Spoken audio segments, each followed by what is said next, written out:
बिस्मिल्लाहिर्रहमानिर्रहीम। अस्सलाम वालेकुम।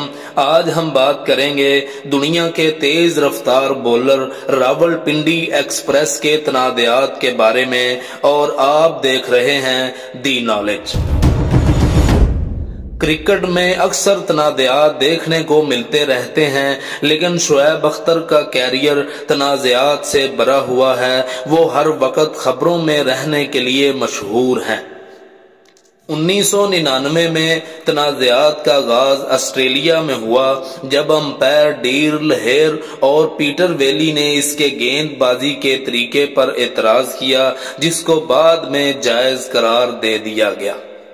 2001 में अंपायर स्टीव डन और डग कोई ने शुएब के एक्शन पर दोबारा एतराज किया। यूनिवर्सिटी ऑफ वेस्टर्न ऑस्ट्रेलिया में उनके एक्शन पर मुतालबा करने के बाद इनके बाजू में पैदाइशी खम की वजह से एक्शन को जायज करार दिया गया। 2002 में जिम्बाब्वे के खिलाफ मैच में बॉल टेम्परिंग या गेंद की शक्ल को तब्दील करने का इल्जाम आयद हुआ।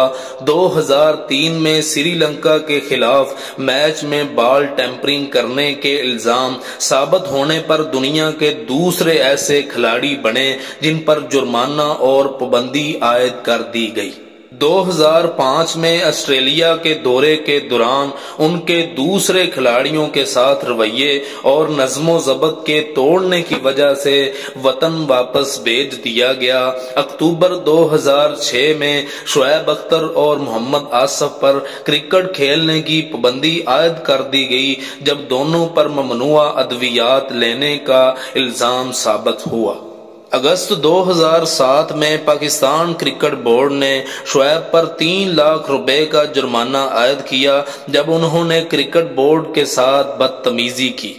सितंबर 2007 में मोहम्मद आसिफ को बल्ले के साथ मारने की वजह से टीम ने से बाहर निकाल दिया गया। शुएब अख्तर चोट लगने की वजह से मुतअद्दिद बार टीम से बाहर निकाले जा चुके हैं।